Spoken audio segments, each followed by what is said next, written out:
მოგესალმებით, ეთერშია გურიის ახალი ამბები სტუდიაში თქვენთვის ნინო ვაშალომიძე მუშაობს. ჩოხატაურის მუნიციპალიტეტის საკრებულოს ყოფილი თავმჯდომარე დავით შარაშიძე დაკავებულია.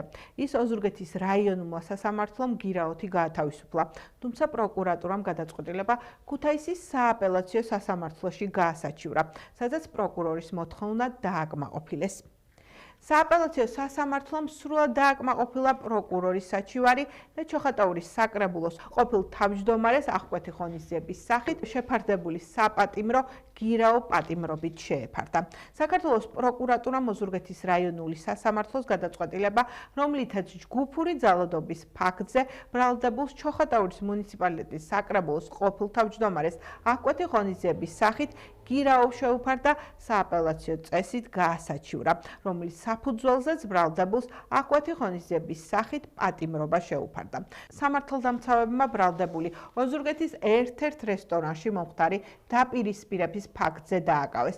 მას ბრალდება საქართველოს სისხლის სამართლის კოდექსის 126 მუხლის პირველი პრიმა ნაწილის B ქვეპუნქტით ძალადობა ჩადენილი ჯგუფურად წარედგინა, რაც სასჯელის სახედ და ზომად 2 წლამდე თავისუფლების აღკვეთას ითვალისწინებს, ნათქვამია საქართველოს პროკურატურის განცხადებაში.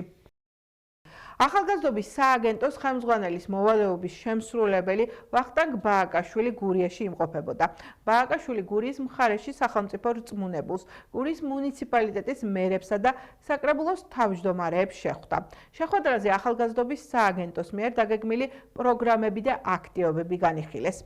შეხვედრაზე აღინიშნა, რომ ახალგაზრდობისთვის მეტი შესაძლებლობების შესაქმნელად განსაკუთრებული მნიშვნელობა აქვს ცენტრალური და ადგილობრივი უწყებების კოორდინირებულ თანამშრომლობას. მხარეებმა ასევე დაგეგმეს ერთობლივი აქტივობები, რომელიც გურიის მუნიციპალიტეტში მცხოვრებ ახალგაზრდებს ახალ შესაძლებლობებს შესთავაზებს.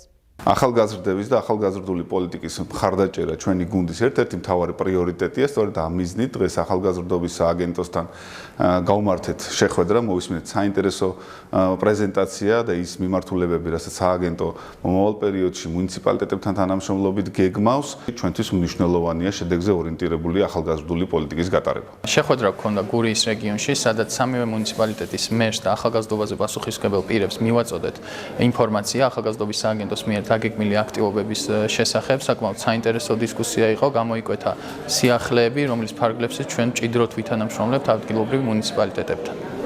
განათლების რეფორმის საქმს პარლამენტში დაჩქარებული წესით განიხილავენ, რომელიც მთელ რიგ შეზღუდვებსა და ცვლილებებს ითვალისწინებს. ზოგადი განათლების კანონპროექტის თანახმად, სრული ზოგადი განათლების ხანგრძლივობა განისაზღვრება არანაკლებ 11 და არაუმეტეს 12 წლით. ამასთან ზოგადი განათლების დაწყებით საფეხურზე სწავლის დაწყების ასაკი 6 წელი იქნება, რომელიც პირს 15 სექტემბრის ჩათვლით უნდა შეუსრულდეს. ცვლილებების თანახმად სამინისტრო დაამტკიცებს საჯარო სკოლებში მოსწავლეთა მიერ ელექტრონული საკომუნიკაციო საშუალებების, მათ შორის მობილური ტელეფონების გამოყენების ზოგად პირობებს. ზოგადი განათლების დაწყებით საფეხურზე მოსწავლეებისთვის სავალდებულო გახდება სასკოლო ფორმის ტარება, რომლის ნიმუშსაც ასევე სამინისტრო დაამტკიცებს. მე-6 კლასის ჩათვლით შემოგვაქვს სავალდებულო წესით ფორმები, გულისხმობთ საჯარო სკოლებს, რა თქმა უნდა, ამ მიმართულებით გათვალისწინებულია გარკვეული ტიპის შეღავათები მოწყვლადი ჯგუფებისთვის, სადაც სახელმწიფო უზრუნველყოფს სრულად აღნიშნული ფორმების შეძენას, ასევე დადგენილი იქნება გარკვეული ტიპის დიზაინი, რომლის მიხედვითაც შეიძლება ნებისმიერ სურვილს ან შეიძინონ არსებული მარაგებიდან, ან შეუკვეთონ სწავლება ხდება 11 წელი, მე-12 წელი იქნება მხოლოდ ნებაყოფლობითი და დღევანდელი დაზუსტების მიხედვით ლიცეუმისთვის 11 წელი იქნება თავდაცვის სამინისტროს ლიცეუმისთვის. უმაღლესი განათლების მიმართულებით მთავარი ცვლილება ეხება წამყვანი პროფესორის დამატების საკითხს. მოგეხსენებათ, რომ დღეს არსებული კატეგორიებს ემატება ერთი ახალი კატეგორია, ყველაზე მაღალი რანგის, ეგრეთ წოდებული ლიდ პროფესორი. ორგანიზაციის ნაწილი დღეს არსებულ რედაქციაში რა თქმა უნდა არსებობს, მაგრამ მითითება საკეთებს მეწარმეთა შესახებ კანონზე, რომელიც გაცილებით უფრო ისეთი ხისტი და კაბალური ნაწილია, ამიტომ ჩვენ მაქსიმალურად ვეცადეთ, რომ ყოფილიყო გაწერილი და მორგებული უმაღლეს სასწავლო დაწესებულებებზე. ასევე ცვლილება შეეხება ერთ კონკრეტულ ტექნიკურ საკითხს, მილევად რეჟიმში არსებული პროგრამების სტუდენტები თავისუფლად დაასრულებენ იმ პროგრამებზე ბოლომდე და მიიღებენ შესაბამისი უნივერსიტეტის დიპლომებს. არ გვაქვს იმის საშუალება, რომ შესაბამისი კონსულტაციები ჩატარდეს, ამ რეფორმაში იყვნენ ჩართულები ის ადამიანები კონკრეტულად, ვინც იქნება ამ რეფორმის ბენეფიციარი, შესაბამისად ეს არის ძალიან დიდი პრობლემა. ამავდროულად არის ღიმილის მომგვრელი, იმიტომ რომ საქართველოს დღესდღეობით მართავს ეგრეთ წოდებული მთავრობა, რომელიც იღებს განათლების რეფორმას დაჩქარებულად. უმაღლეს განათლების შესახებ კანონში შესაძლებლობებით უდიდეს დარტყმას აყენებენ აკადემიურ თავისუფლებას, აქ არის კორუფციული რისკებიც, რომელიც დაკავშირებული არის კონკრეტული უმაღლეს სასწავლებლების შენობებთან დაკავშირებით. კვლევების შესაბამისად დადგინდა, რომ ხშირ შემთხვევაში იყო გადაღლა, ხშირ შემთხვევაში იყო ძილიანობა, სასკოლო მზაობის კუთხით არ იყო ადგილზე და ეს პირიქით აგრესიას იწვევდა და ამ მომართვიანობაც იყო, რომ უკან დაბრუნებული იყვნენ ბავშვები ბაღში და სწორედ ამ ინტერესებიდან გამომდინარე ჩვენ ჩავკეტეთ და მინდა დავამრწმუნო მშობლები იმაში, რომ აქ წლის დაკარგვასთან არ არის საუბარი. განათლების რეფორმა არის ის ერთ-ერთი მთავარი ეპოქალური ცვლილება, რომელიც ჩვენი ქვეყნის განვითარებაში შედის და ამ ცვლილებებით, იმ ხარისხის გაუმჯობესებით, იმ პუბლიკაციებით, სამეცნიერო საქმიანობით ჩვენ მიზნად ვისახავთ, რომ მსოფლიოს განათლების რუკაზე მოხვდეს ჩვენი სახელმწიფო უნივერსიტეტები. ირაკლი კობახიძე თბილისის სახელმწიფო უნივერსიტეტისა და საქართველოს ტექნიკური უნივერსიტეტის გაერთიანების საკითხს კიდევ ერთხელ გამოეხმაურა. საათიანი წლებიდან მოყოლებული, როცა გაჩნდა ეს მთელი პრობლემები, ტექნიკური მიმართულება საკუთარ უნივერსიტეტში იქცა ერთგვარ გერად. ეს არის დღევანდელი მდგომარეობა და ვიღაცას თუ არ უნდა ამის გამოსწორება. ეს არასწორია. არის ძალიან დიდი დეფიციტი, როგორც სახელმწიფო სექტორში, მშენებლობით არის სახელმწიფოც როგორც მოგეხსენება დაკავებული, არის მიმართულებები, სადაც ერთი ინჟინერი არ არსებობს ქვეყანაში. გაერთიანების პირობებში ცალკე განსაკუთრებული გამორჩეული ყურადღება დაეთმობა ტექნიკურ მიმართულებას, ჩამოყალიბდება ცალკე სკოლად, რომელსაც ექნება თავისი ავტონომიის მაღალი ხარისხი და შესაბამისად ეს უზრუნველყოფს იმას, რომ ჩვენ გვეყოლება ბევრად მეტი კადრები და მაღალკვალიფიციური კადრები, თურმე საქართველოს ტექნიკური უნივერსიტეტი არის საუკუნოვანი ბრენდი. მე მინდა შეგახსენოთ, რომ თუ რაიმე არის საუკუნოვანი ბრენდი, ეს იყო საქართველოს პოლიტექნიკური ინსტიტუტი, რომელიც 1992 წელს ისე გააქრეს, რომ კითხვაც კი არავის გასჩენია, ხო? ეს საუკუნოვანი ბრენდი საერთოდ გაქრა. როცა გადაერქვა პოლიტექნიკური ინსტიტუტს საქართველოს ტექნიკური უნივერსიტეტი და კიდევ ერთხელ 1992 წელს მოხდა ეს და 92 წლიდან იწყება პრობლემები. ჩვენ მზად ვართ აქაც დისკუსიისთვის, თუ იმეს რაიმე არგუმენტი ექნება იმასთან დაკავშირებით, თუ რა უნდა გაკეთდეს ან რა არ უნდა გაკეთდეს, ხო? მაგალითად, ინფრასტრუქტურა უნდა გაუმჯობესდეს თუ არ უნდა გაუმჯობესდეს. ოპტიმიზაცია არის საჭირო რესურსების, აქ არის გულისხმობა კადრების ოპტიმიზაცია, ზოგადად საუბარია ფინანსური რესურსების ოპტიმიზაცია, არის საჭირო თუ არ არის საჭირო.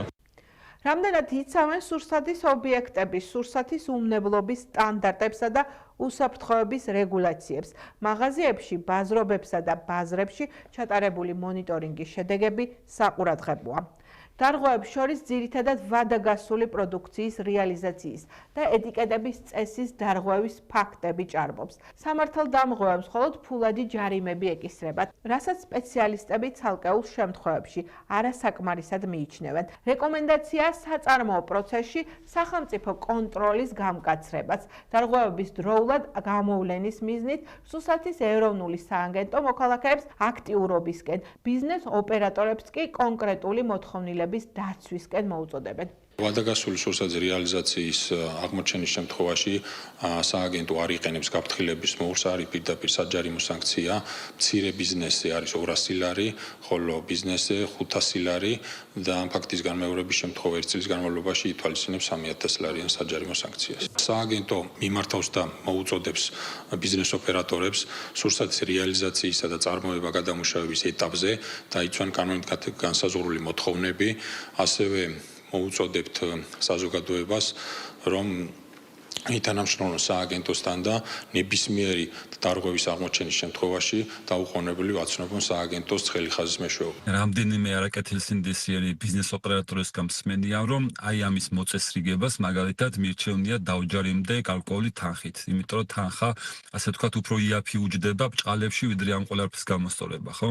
ჯარიმა უნდა იყოს მკაცრი და აუცილებლად გადასახედია ეს სოციალისტური ცხოველის საკვების და მცენარეთა დაცვის კოდექსი ჯარიმებია ეს გაწერილი და მე ვფიქრობ, რომ თუ ისეთი დარღვევა არის ობიექტზე, რომელიც პირდაპირ საფრთხეს უქმნის ადამიანის ჯანმრთელობას ან სიცოცხლეს, საერთოდ უნდა აიკრძალოს ესეთ ადამიანს ბიზნეს საქმიანობის განხორციელება. სამართალდამცავება ქურდულ სამყაროსთან კავშირში მყოფი 45 პირი დააკავეს, ხოლო 15 პირს ბრალი წარედგინება. მათ შორის 3 ეგრეთ წოდებული კანონიერი ქურდია. საქართველოს შინაგან საქმეთა სამინისტროს თანამშრომლებმა ბოლო 24 საათის განმავლობაში თბილისსა და რეგიონებში ჩატარებული საპოლიციო ღონისძიებების შედეგად ქურდულ სამყაროსთან კავშირში მყოფი 45 პირი დააკავეს. ასევე კიდევ 15 პირს ბრალი წარედგინება. ნაწილს პენიტენციალურ დაწესებულებაში, ნაწილს კი დაუსწრებლად, მათ შორის 3 ეგრეთ წოდებული კანონიერი ქურდია. მათ ბრალად ედებათ ქურდული სამყაროს წევრობა, ქურდული სამყაროს საქმიანობის მხარდაჭერა, ქურდული სამყაროს წევრებისთვის მიმართვა და კანონიერი, ასევე კიდევ 15 პირს ბრალი წარედგინება. ნაწილს პენიტენციალურ დაწესებულებაში, ნაწილს კი დაუსწრებლად, მათ შორის 3 ეგრეთ წოდებული კანონიერი ქურდია. მათ ბრალად ედებათ ქურდული სამყაროს წევრობა, ქურდული სამყაროს საქმიანობის მხარდაჭერა, ქურდული სამყაროს წევრებისთვის მიმართვა და კანონიერი ქურდობა. გამოძიება საქართველოს სისხლის სამართლის კოდექსის 223 პრიმა მუხლების პირველი და მეორე ნაწილებით, 223 ტერცია მუხლის მეორე ნაწილით და 223 კვარტა მუხლის პირველი ნაწილით მიმდინარეობს, რაც 15 წლამდე ვადით თავისუფლების აღკვეთას ითვალისწინებს. კარგად, პატამელაპარაკა რა, იმაზე ლაპარაკი არ არის, მაგის მომავლობაზე და იმაზე, მაგრამ შევარიგოთ, რა ჩემი თხოვნაც არის, რა შევიგდეთ. გუშინ უხარამ თხოვა უიგდები.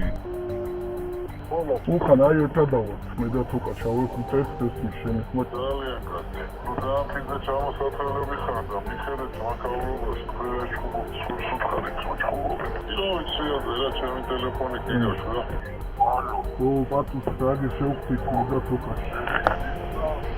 ვინმე სამე გამომეულობა, არჩენდა, გამოსა, დასადასტიდა, და ბოლო დავამთავრო სისკილაო, მაკასური და მეგობრული ხელი მეშენზე დამოწმდება. ჩამორთმეულია ეგ ხელი. სამართალდამცველების მიერ მოსამართლის განჩინების საფუძველზე ინტენსიურ რეჟიმში ჩატარებული ფარული საგამოძიებო მოქმედებების შედეგად დადგინდა, რომ სისხლის სამართლის დანაშაულში ბრალდებული პირებისა და მოდავე მხარეების მონაწილეობით ეგრეთ წოდებული ქურდული გარჩევები ეწყობოდა, რომლებშიც საზღვარგარეთ მყოფი კანონიერი ქურდები, სულხან ჯაფარიძე თვალჭრილიძე მეტსახელად სუხო და პეტრე ბაქრაძე მეტსახელად პაატა თბილისკი მონაწილეობდნენ. ისინი ერთვებოდნენ მოქალაქეებს შორის არსებული ფინანსური დავების მოგვარებაში და ერთ-ერთი მხარის სასარგებლოდ ეგრეთ წოდებული ქურდული ტრადიციების შესაბამისად იღებდნენ გადაწყვეტილებებს.